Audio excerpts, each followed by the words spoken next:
दोस्तों स्टडी 91 के online platform में आप सभी का बहुत बहुत स्वागत है। दोस्तों आज आप सभी के समक्ष वर्ल्ड ज्योग्राफी के अगले लेक्चर सीरीज को लेकर हाजिर हूं। आज हमारा 319 नंबर की क्लास है। देखिए पूरे यूट्यूब पर दोस्तों एकमात्र प्लेटफॉर्म स्टडी 91 ऐसा है जहां पर आप डिटेल में एक एक विषय को पढ़ सकते हो। ठीक है, कूद फान कर नहीं दोस्तों, डिटेल में ऐसा विषय पढ़ना कि कोई भी टॉपिक ऐसा ना मिले कि जिस पर लेक्चर न दिया गया। होता क्या है ना कि जो टॉपिक आप छोड़ते हैं परीक्षा में सवाल वहीं से पूछ लिया जाता है।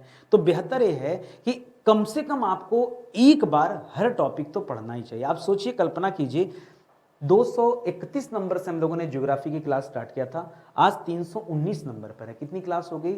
89 लेक्चर। जी हाँ दोस्तों, 89 लेक्चर दिया जा चुका। अभी भी केवल और केवल वर्ल्ड ज्योग्राफी चल रही है और अभी भी दोस्तों ये समाप्त नहीं हुआ। अभी बहुत सारे टॉपिक आप कहेंगे सर क्या आप पढ़ाने वाले हैं। देखिए मैं आपको अभी तो कृषि के बारे में चल रहा था, अब पशुपालन के बारे में पढ़ेंगे। फिर इन्वायरमेंट इकोलॉजी का जो पार्ट ज्योग्राफी से संबंधित है उसके भी सवाल देखेंगे, तब तो जाकर ये वर्ल्ड ज्योग्राफी पूरी तरह से समाप्त हो जाएगी। ठीक है, इसके बाद हम लोग इंडियन ज्योग्राफी पढ़ना शुरू करेंगे। और आज बहुत ही बेहतरीन टॉपिक लेकर हाजिर हूं जिसका नाम है घास के मैदान। जी हाँ दोस्तों, घास के मैदान से कितने सवाल बन सकते हैं उन सभी सवालों पर चर्चा होगा। सवाल कितने तरीके से घूम घूम कर पूछे जाते हैं, आपके सामने आते रहते हैं, उन पर भी चर्चा होगा। देखिए बहुत सारे घास के मैदान का नाम स्क्रीन पर लिखा हुआ है, कई सारे ऐसे भी मैदानों का नाम लिखा है जिसका नाम भी आपने नहीं सुना होगा। ठीक है, तो पढ़ेंगे तो मज़ा खूब आएगा।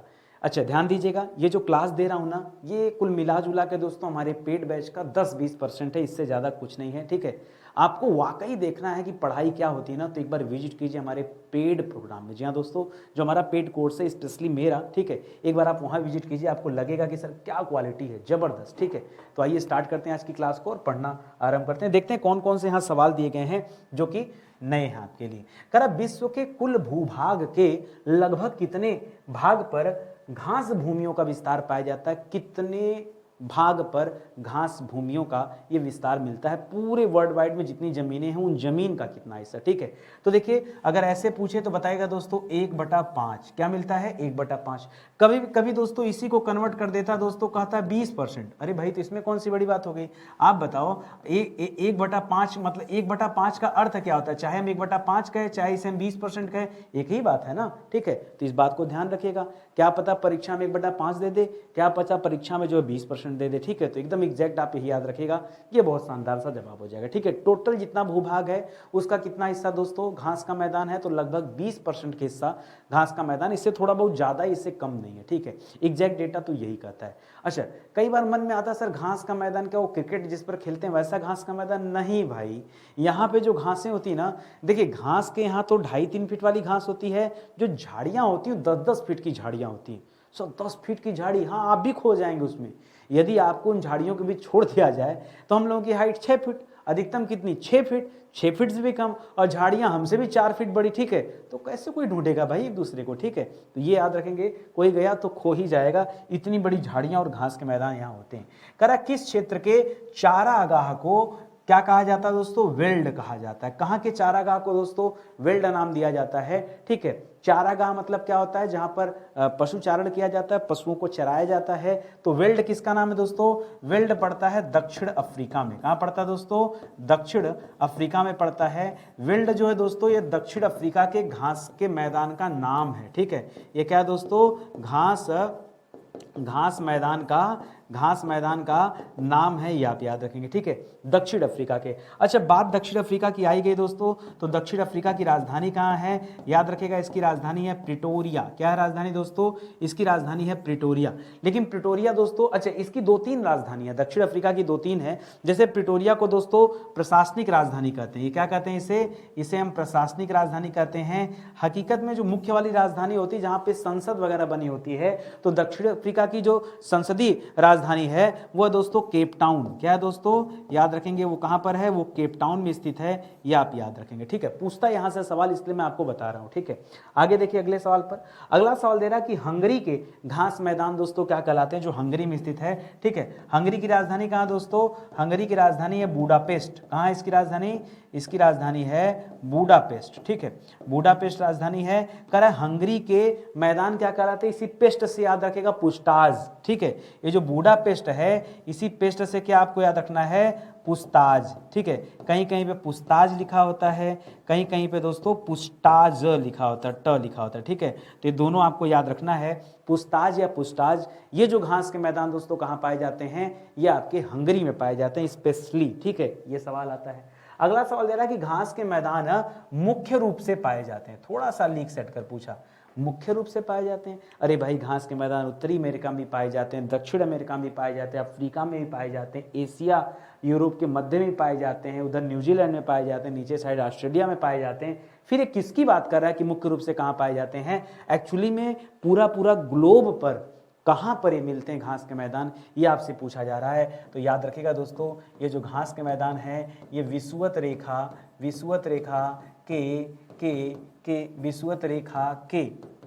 ठीक है, विषुवत रेखा का मतलब क्या हो गया, भूमध्य रेखा, विषुवत रेखा मतलब भूमध्य रेखा, भूमध्य रेखा मतलब सीधे सीधे 0 डिग्री लाइन, ठीक है, विषुवत रेखा के 10 डिग्री उत्तर और 10 डिग्री दक्षिण में दोस्तों पाए जाते हैं कौन से मैदान, याद रखेंगे घास के मैदान। लेकिन कौन सा वाला घास का मैदान, तो याद रखिए दोस्तों उष्णकटिबंधीय घास का मैदान। मैं किसकी बात कर रहा हूं, मैं बात कर रहा हूं उष्णकटिबंधीय घास के मैदानों की, ठीक है। अब आप पढ़ेंगे दोस्तों घास के मैदान कितने प्रकार के होते हैं, तो टाइप जानना हो तो याद रखिएगा 2 टाइप के होते हैं, ठीक है, एक होता है उष्णकटिबंधीय, एक होता है शीतोष्ण कटिबंधीय, ठीक है।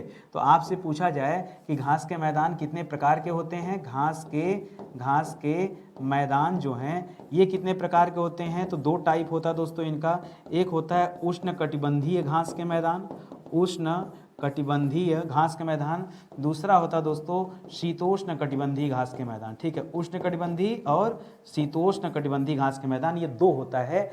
इसमें से उष्णकटिबंधीय वाला जो है वो 0 डिग्री लाइन के 10 डिग्री ऊपर 10 डिग्री दक्षिण, ठीक है, क्योंकि सूर्य का दोस्तों सबसे ज्यादा प्रकाश इस क्षेत्र में पड़ता है, इसलिए इसे उष्णकटिबंधीय नाम दिया गया है। अभी पूछ रहा है कि उष्णकटिबंधीय घास के मैदान अवस्थित है, ये स्पेशली दोस्तों अब यही देखिए क्या कर रहा है, ये एकदम तोड़ के अलग कर दिया यहाँ पे, ठीक है। तो अगर पूछे यहाँ पर तो भी आपका जवाब क्या होगा, 0 डिग्री के आसपास, 0 डिग्री के आसपास, ठीक है, ऐसे भी कर सकते हैं, या फिर से वही बोल सकते हैं कि 10 डिग्री उत्तर या 10 डिग्री दक्षिण, ये भी बोल सकते हैं, या फिर आप कह सकते हैं, देखिए अलग अलग जवाब है।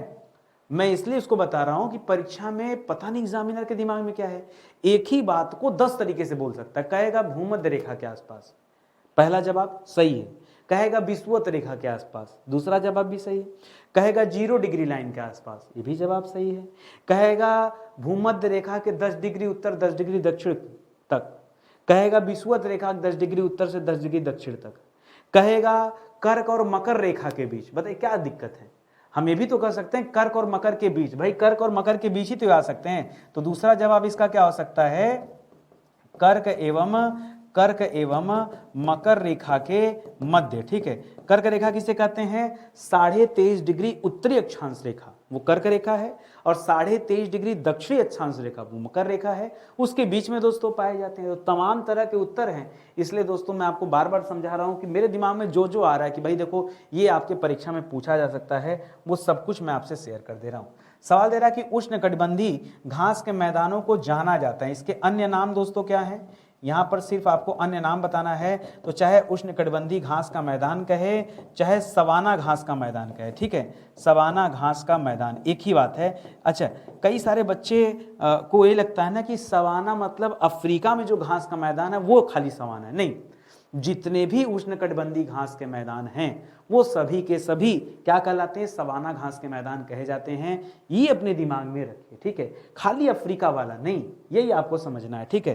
देखिए हमारा काम है क्या है, हमारा काम है कि आप जो गलती करने जा रहे हैं उस गलती से आपको रोकना, तो मैं केवल यही चाहता हूं, इसलिए मैं याद दिला रहा हूं कि स्पेशली अफ्रीका मत याद रखेगा, यहाँ पर आपको याद रखना जितने भी उष्णकटिबंधीय घास के मैदान होते हैं वो सबके सब क्या कहलाते हैं दोस्तों, सवाना घास के मैदान कहलाते हैं। कारण न्यूजीलैंड में स्थित घास के जो मैदान है वो क्या कहलाते हैं दोस्तों, न्यूजीलैंड की राजधानी कहाँ दोस्तों, वेलिंगटन राजधानी, कहाँ पर है, इसकी राजधानी है वेलिंगटन, कहाँ पर है, वेलिंगटन इसकी राजधानी है, याद रखेंगे। और यहाँ पर दोस्तों कौन से घास के मैदान पाए जाते हैं, तो याद रखेगा इसका नाम है कैंटरबरी, क्या नाम है, कैंटरबरी घास के मैदान कहाँ पाए जाते हैं? न्यूजीलैंड में पाए जाते हैं, ये आप याद रखेंगे। बहुत शानदार सा सवाल ये भी है। ऐसे ही पूछता है, कह रहा भारत का सबसे बड़ा घास का मैदान। सर भारत में भी घास का मैदान है? हमने तो सर कभी सुना ही नहीं। सर अच्छा, लगता है सर आप सोनमर्ग की बात कर रहे हैं। किसकी बात कर रहे हैं? सोनमर्ग की बात कर रहे हैं, ठीक है। सोनमर्ग या गुलमर्ग, ठीक है, गुलमर्ग का नाम सुना होगा। सर इसकी बात कर रहे हैं क्या? ना ना ना, मैं इसकी बात कतई नहीं कर रहा हूं, क्योंकि मुझे पता है मर्ग का अर्थ क्या होता है दोस्तों। मर्ग का अर्थ होता है घास के मैदान, घास, ठीक है। ये दोस्तों जो मर्ग होता है ना, पहाड़ी घास होते हैं, ठीक है, ये पहाड़ी घास होते हैं दोस्तों। और ये कहाँ पाए जाते हैं? ये कश्मीर में पाए जाते हैं। लेकिन मैं इसकी बात नहीं कर रहा हूं, यहां इसकी कोई बात ही नहीं है। भारत का सबसे बड़ा जो घास का मैदान है वो बन्नी घास का मैदान। क्या नाम है दोस्तों? याद रखेंगे, यहां जवाब होगा दोस्तों आपका बन्नी घास का मैदान, बन्नी घास मैदान। सर बन्नी घास मैदान ये कहां पड़ता है? सर ये पड़ता है कच्छ के रन में। कहां पड़ता है दोस्तों? कच्छ के रन के पास। और कच्छ का रन कहां स्थित है दोस्तों? यह स्थित है गुजरात में। जो आपको नहीं आता भाई, वही तो मैं बुलाया हूं पढ़ाने के लिए, ठीक है। आइए, घास के मैदान आपने कई बार पढ़ा होगा, ऑनलाइन ऑफलाइन दसियों जगह पढ़ा होगा। एक बार आप स्टडी 91 पर पढ़ के देखिए, आपको लगेगा कि हाँ सर कुछ तो नया मिला हमें, ठीक है। आगे बढ़िए, कह रहा दुनिया का सबसे बड़ा शीतोष्ण घास का मैदान कौन सा? देखिए उष्ण वाला नहीं पूछ रहा है, ठंडी वाला पूछ रहा है। दुनिया का सबसे बड़ा शीतोष्ण घास का मैदान कौन है? ये स्टेपी है। ये दो महाद्वीप के बीच में दोस्तों फैला हुआ है, याद रखेंगे, स्टेपी। सर आपको कैसे याद हो जाता है? ऐसे याद हो जाता है, एक महाद्वीप है यूरोप, दूसरा एशिया, दोनों को जोड़ना है, निकालो या टेप मार दो। क्या कर दो? टेप मार दो, उसी से बना लो स्टेपी। ऐसे याद हो जाता है। हर चीज के पीछे एक छोटी सी लॉजिक रखिए, ठीक है। तो याद रखेंगे, यह कहाँ पाया जाता है? यह पाया जाता है यूरेशिया में, ठीक है। यूरेशिया बोले तो यूरोप और एशिया, यूरोप और एशिया के मध्य दोस्तों यह घास का मैदान पाया जाता है, ठीक है। यूरेशिया ये दुनिया का सबसे बड़ा शीतोष्ण कटिबंधीय घास का मैदान है, यह आप याद रखेंगे, यूरोप और एशिया के मध्य में। करा घास के मैदान पृथ्वी के, ये तो बता चुका हूं ना, लगभग कितने प्रतिशत। अच्छा परसेंटेज वाला सवाल दे दिया तो याद रखेंगे दोस्तों 20%। ऐसे पूछता तो बताते 1/5, ठीक है। दोनों बातें याद रखेंगे ना, यहां और कर लीजिए, ठीक है, याद कर लीजिएगा, ठीक है। तो सिंपल सा सवाल हो गया। अगले सवाल पर आइए, कह रहा उष्ण कटिबंधीय घास के मैदान किन अक्षांशों के मध्य पाए जाते हैं? तो फिर से वही सवाल दे दिया। तो लिखिए दोस्तों, कितना उत्तर मैंने बताया था, आप याद रखिए। या तो कहिए भूमध्य रेखा के आसपास, भूमध्य रेखा के आसपास पाए जाते हैं। चाहे भूमध्य रेखा लिख दे, चाहे 0 डिग्री लिख दे, चाहे विषुवत लिख दे, एक ही बात में मान ले रहा हूं, ठीक है। या दूसरा ऑप्शन दे सकता है कर्क एवं मकर के मध्य, कर्क एवं मकर रेखा के मध्य पाए जाते हैं, यानी 23.5 डिग्री उत्तरी अक्षांश और 23.5 डिग्री दक्षिण अक्षांश के बीच में पाए जाते हैं। कहीं कहीं पे एक अलग लेवल का सवाल देता है। क्या देता है सवाल? कहता है कि अगर उत्तर की बात करेंगे तो उत्तर में कहता है, उत्तर में नहीं, ठीक है, आप ये याद करिए, काहे कंफ्यूज कर रहे हैं, मैं सीधे सीधे उष्ण की बात कर रहा हूं, नहीं कंफ्यूज नहीं होना है। इसके ऊपर जाएंगे जब, चाहे कर्क के ऊपर जाएंगे या फिर 10 से ऊपर जाएंगे, जैसे जैसे ऊपर जाते जाएंगे वैसे शीतोष्ण की तरफ आप बढ़ेंगे, वो आप याद रखिए, कोई कंफ्यूजन नहीं करने की क्रिएट करने की जरूरत नहीं। करा शीतोष्ण कटिबंधीय घास का मैदान लगभग किन हाँ देखिए नया सवाल दे दिया। अभी तक हमने जो पढ़ा ना वो उष्ण के बारे में पढ़ा, अब किसके बारे में पूछ रहा दोस्तों? अब शीतोष्ण के बारे में पूछ रहा। करा शीतोष्ण कटिबंधीय जो घास का मैदान है वो लगभग किन अक्षांशों के मध्यवर्ती भागों में पाया जाता है? कौन से अक्षांश के बीच? जैसे ये 10 डिग्री उत्तर से 10 डिग्री दक्षिण के बीच था, उसी तरह अगर हम शीतोष्ण की बात करेंगे तो ये कितनी डिग्री उत्तरी या दक्षिण के बीच पाया जाता है? देखिए एक लाइन हमने और भी पढ़ा था ना कि कर्क और मकर के बीच, तो कर्क को डांक जाइए, कर्क है 23.5 डिग्री पे, तो उसको डाक के आप पहुंचे दोस्तों 30 डिग्री पे, ठीक है। 30 से 45 डिग्री उत्तरी एवं दक्षिणी अक्षांश, उत्तरी एवं यानी 30 से 45 डिग्री उत्तरी अक्षांश में जाएंगे तब भी आपको जो है शीतोष्ण कटिबंधीय घास के मैदान मिलेंगे, या दक्षिणी अक्षांश में जाएंगे तो भी दोस्तों आपको मिलेंगे। ये विशेषता है, ठीक है। तो इसको याद रखिएगा अच्छे से दिमाग में कि कौन कौन से घास के मैदान किस किस जगह पे लोकेट होते हैं, कहाँ कहाँ अवस्थित हैं, वो आपको बताना है। कर स्टेपी, सर मार देंगे टेप। स्टेपी का मतलब क्या दोस्तों? आपको टेप लगाना है। क्या लगाना है दोस्तों? टेप लगाना है। कहां पर? महाद्वीपों को जोड़ने के लिए, ठीक है। कर कहां पाया जाता है तो क्या बताएंगे? आपका जवाब क्या होगा? याद रखेगा यूरेशिया में पाया जाता है, ठीक है। यूरेशिया का मतलब क्या हो गया दोस्तों? सीधे सीधे याद रखिए, Europe plus Asia, Europe plus Asia बराबर क्या हो गया, यूरेशिया हो गया। वहीं पर दोस्तों स्टेपी घास के मैदान हैं, ये आप याद रखिएगा, ठीक है। आगे बढ़िए, करा अल्फा अल्फा दोस्तों क्या है, अल्फा अल्फा क्या होता है दोस्तों, अल्फा अल्फा भी दोस्तों घास है, ठीक है, घास का प्रकार है, ठीक है, यह भी दोस्तों घास का प्रकार है। एक दोस्तों सारगैसो सागर का नाम सुना होगा, ठीक है, सारगैसो सागर का नाम सुना होगा। यहाँ पर दोस्तों सारगैसो घास पाई जाती है, ठीक है, सारगैसो घास में रखा जाता है, लेकिन दोस्तों एक्चुअली में ये झाड़ियाँ होती हैं, ठीक है। और ये दोस्तों समुद्र के बीच में स्थित समुद्र है, हालांकि अल्फा अल्फा से इसका कोई संबंध नहीं है, बट ऐसे याद आया मैंने कहा शेयर कर देते एक बार, ठीक है, तो इसको भी याद रखेंगे। ये ऐसा घास है ना जहाँ पे जहाजें जाके फंस जाती हैं। करा विश्व के प्रमुख अन्न भंडार और दुग्ध व्यवसाय के क्रोड स्थल दोस्तों कौन सा, क्रोड मतलब केंद्र, ठीक है, केंद्र स्थल कौन से हैं, तो इन दोनों का दोस्तों जो मजा मिलता है ना वो शीतोष्ण कटिबंध में मिलता है, ठीक है, शीतोष्ण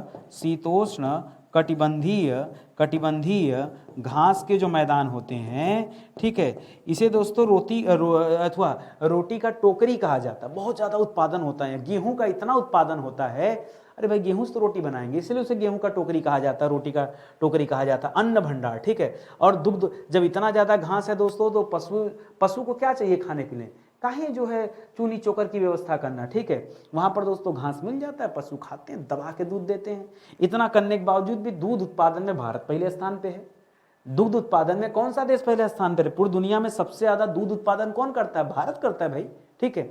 चलिए देखिए दोस्तों, स्टडी 91 से अगर आप जुड़ेंगे ना बहुत कुछ सीखने को मिलेगा, कम समय में बिना समय बर्बाद किए ज़्यादा से ज़्यादा तथ्य अगर सीखना है तो विजिट कीजिए हमारे पास, नहीं तो बहुत सारे चैनल चल ही रहे हैं, टाइम वेस्ट करना तो कर सकते हैं आप, आपका समय आपको निर्धारित करना है कि किसे देना और किसे नहीं देना है, ठीक है। ये जो जीएस वाली क्लास चली दोस्तों सुबह के 9:06 पे देता हूँ, ठीक है। अभी तक दोस्तों complete ancient history, complete medieval history, complete modern history, complete Indian polity सब पढ़ाया जा चुका है। इतने विषय मैं पढ़ा चुका हूँ। जियोग्राफी पूरी तरह से अपने समाप्ति के कगार पर, वर्ल्ड जियोग्राफी ये जैसे ही समाप्त करेंगे इंडियन ज्योग्राफी पे आएंगे, साथ में जुड़े रहेंगे तो कुछ ना कुछ नया सीखने को मिलता रहेगा, ठीक है। एक चीज़ और याद रखिएगा, हिंदी की क्लास जिन बच्चों को ज्वाइन करना, हिंदी की क्लास वो दोस्तों आके जुड़ जाएं रात 8 बजे, ठीक है।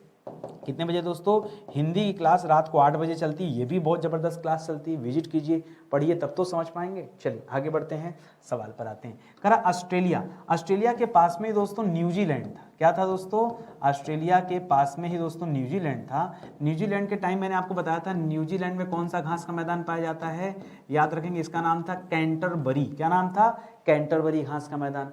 अब पूछ रहा ऑस्ट्रेलिया में क्या पाए, ऑस्ट्रेलिया पूरे अगर मैप पैसे बना दिया जाए, यहाँ उत्तरी अमेरिका, यहाँ दक्षिण अमेरिका, यहाँ यूरोप, यहाँ अफ्रीका, इधर एशिया, और नीचे की तरफ जैसे बढ़ेंगे ऑस्ट्रेलिया, और नीचे देखेंगे तो न्यूजीलैंड। ऑस्ट्रेलिया नीचे की तरफ है, डाउन, ऑस्ट्रेलिया कहाँ है दोस्तों, नीचे की तरफ है, तो नीचे की तरफ ऑस्ट्रेलिया है। मैप में ऑस्ट्रेलिया कहाँ है दोस्तों, ऑस्ट्रेलिया है डाउन। डाउन मतलब क्या होता है, नीचे की तरफ है, ठीक है। इसी डाउन से याद रखें दोस्तों, यहाँ जो घास का मैदान है इसका नाम है डाउन्स। क्या नाम है दोस्तों, डाउन्स। डाउन्स घास का मैदान कहाँ पाया जाता है दोस्तों, ऑस्ट्रेलिया में पाया जाता है, ठीक है। अच्छे से याद रहेगा ना, इसको इस तरह से याद रखेगा। अगले सवाल पर आइए, करा दक्षिण अफ्रीका में दोस्तों कौन सा घास का मैदान पाया जाता है, दक्षिण अफ्रीका में तो बताया, तो वही प्रिटोरिया वाला, ठीक है, प्रिटोरिया केप टाउन जिसकी राजधानी थी। यहाँ पर दोस्तों कौन सा घास का मैदान आपने पढ़ा, जहाँ जो चारागाह स्थल के रूप में दोस्तों बहुत पॉपुलर है, बताइए, विल्ड कौन सा दोस्तों, विल्ड घास का मैदान है, यह दोस्तों दक्षिण अफ्रीका में। कौन सा घास का मैदान है, विल्ड घास का मैदान है।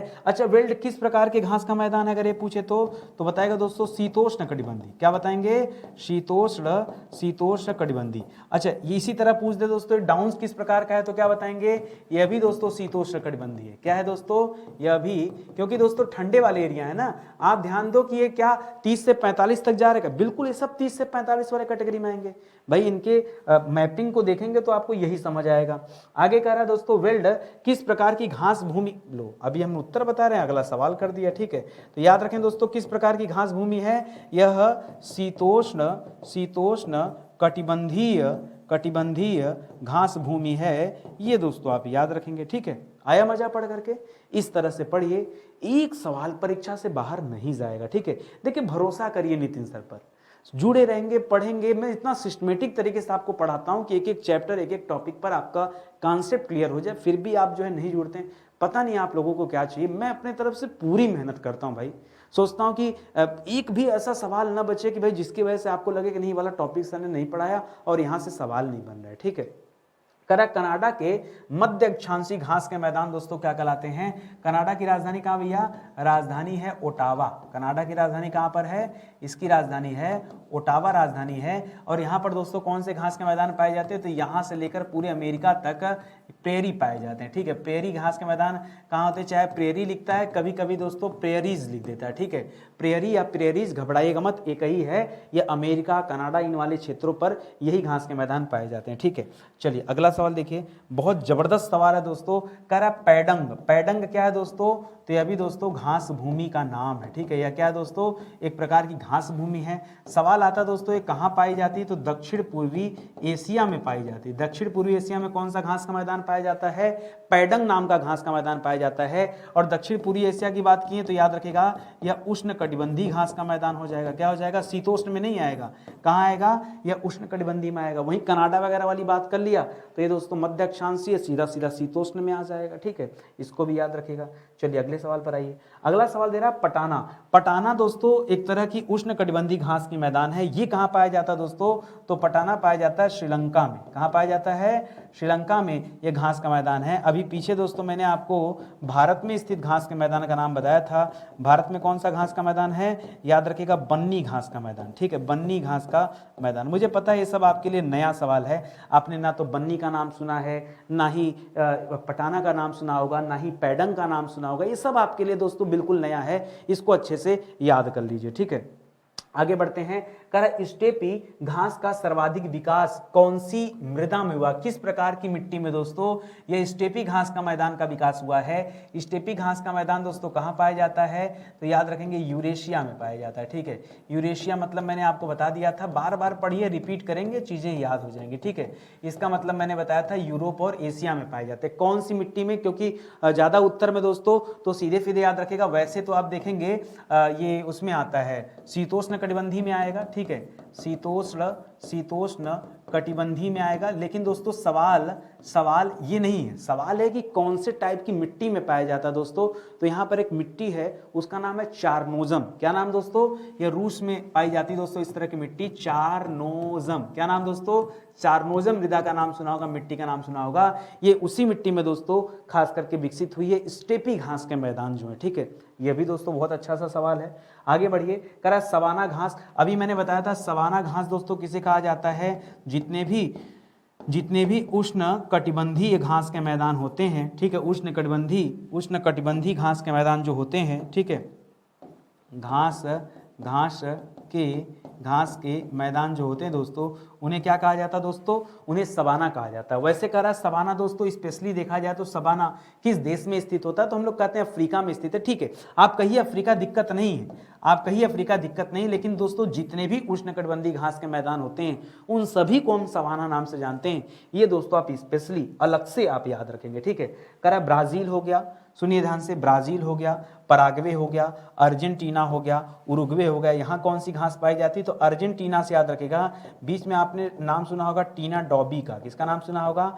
आईएएस थी दोस्तों टीना डॉबी। तो टीना डॉबी, टीना से याद रखेगा टीना पास। ठीक है, टीना ने आईएएस पास किया। पास से याद रखेगा पंपास। क्या याद रखेंगे? पंपास घास के मैदान। ये दोस्तों कहाँ पाए जाते हैं? ठीक है, ये स्पेशली अर्जेंटीना में पाए जाते हैं। लेकिन जब दोस्तों ब्राजील, पराग्वे और उरुग्वे का नाम दे दे, ब्राजील, पराग्वे और उरुग्वे का नाम दे दे, ठीक है, उरुग्वे का नाम दे दे, तो इन तीनों में दोस्तों कंपास भी पाया जाता है। क्या पाया जाता है? कंपास भी पाया जाता है। यही हो जाती है लड़ाई, यही सबसे बड़ी लड़ाई हो जाती है कि सर क्या किसका जवाब दिया जाए। ठीक है, बहुत ध्यान से समझिए। आपको एग्जाम में ये देखना है कि किस देश का नाम लिखा है। स्पेशली दोस्तों अगर ये देखिए, थोड़ा अर्जेंटीना के कुछ हिस्से में भी दोस्तों कंपास के मैदान पाए जाते हैं, ब्राजील के कुछ हिस्से में पंपास के घास के मैदान भी दोस्तों देखने को मिलते हैं। लेकिन ओवरऑल दोस्तों अगर आपसे पूछा जाए कि अब क्या करें, तो आप इस तरह से करिएगा, ज्यादा सही है। तो इसका जवाब मैं यहाँ पर ऐसे क्वेश्चन मार देता हूँ, क्योंकि इसका डबल जवाब हो जाएगा। यहाँ पे कई ऐसे देश भी दे दिए जहां पर अलग वैरायटी की घास के मैदान। देखिए ये सब के सब आते हैं शीतोष्ण कटिबंधीय में, लेकिन क्योंकि मिक्स दे दिया तो भैया हमें चेंज तो करना पड़ेगा ना, तो इसको भी अपने दिमाग में रखिएगा। करा अमेजन नदी घाटी जो अमेजन बेसिन जो है वहां पर दोस्तों कौन सा घास का मैदान पाया जाता है? तो अमेजन बेसिन दोस्तों है कहां पर? अमेजन बेसिन है ब्राजील में। कहां पर? आप बताइए कहां पर दोस्तों अमेजन बेसिन? अगर आप देखेंगे आप तो किस देश में स्थित है? ब्राजील। ब्राजील की राजधानी ब्राजीलिया, ठीक है। तो और ब्राजील में हमने क्या पढ़ा दोस्तों? ब्राजील में हमने पढ़ा कंपास, ठीक है। तो बच्चा सोचेगा लाओ यहां जवाब दे देते कंपास, यही सोचेगा ना, कर दिया उत्तर गलत। अब जब कभी अमेजन बेसिन दे देना हमेशा आप याद रखिएगा सेल्वास। क्या याद रखेंगे? सेल्वास। बच्चा परेशान, सर पंपास, कंपास, सेल्वास, ये तीनों वास ने दिमाग खराब करके रख दिए हैं, एकदम सर परेशान हो गए। मैं फार्मूला दिया ना आपको, अर्जेंटीना के लिए स्पेशली आप याद रखिए टीना पास, पास मतलब पंपास। ब्राजील, पराग्वे, उरुग्वे के लिए याद रखिए क्या? कंपास। और अमेजन नदी घाटी दे दे तो याद रखिए सेल्वास, ठीक है। एकदम क्लियर कट याद रखिए। यहीं पर दोस्तों आपका सवाल जो है समाप्त हो जाएगा, परेशान नहीं होना आपको। कर अमेरिका में दोस्तों कौन सा घास का मैदान पाया जाता है? तो आज अमेरिका दे दिया, अमेरिका ने यूएसए दे दिया, ठीक है। कल को दोस्तों कनाडा दे सकता है, ठीक है। सीधे सीधे याद रखिए उत्तरी अमेरिका महाद्वीप में, ठीक है, उत्तरी अमेरिका महाद्वीप की अगर बात किया तो सिर्फ दोस्तों वहां पर एक ही घास का मैदान है, प्रेयरी। दक्षिणी अमेरिका की तरह बहुत ज्यादा यहाँ घौच पौच नहीं है। और आप अभी पंपास, कंपास, सेल्वास लेके परेशान हैं, अभी एक और आने वाला है, ठीक है। वो क्या आने वाला है बताइए? वेनेजुएला, ला से लानोज, ठीक है, ला से लानोज अभी आएगा, सुनाते हैं आपको आगे। कर अफ्रीका में दोस्तों कौन सा घास मैदान पाया जाता है? देखिए ध्यान दीजिएगा, क्या ध्यान देना है? ध्यान ये देना है कि परीक्षा में अफ्रीका पूछा है या परीक्षा में दक्षिण अफ्रीका पूछा, दोनों में अंतर है, ठीक है, ध्यान दीजिएगा। अगर परीक्षा में अफ्रीका पूछा तो अफ्रीका का जवाब क्या होगा? सवाना। अगर परीक्षा में दक्षिण अफ्रीका पूछा तो इसका जवाब क्या होगा दोस्तों? विल्ड। बात समझ में आ रहा है ना? बताइए कितना अंतर है।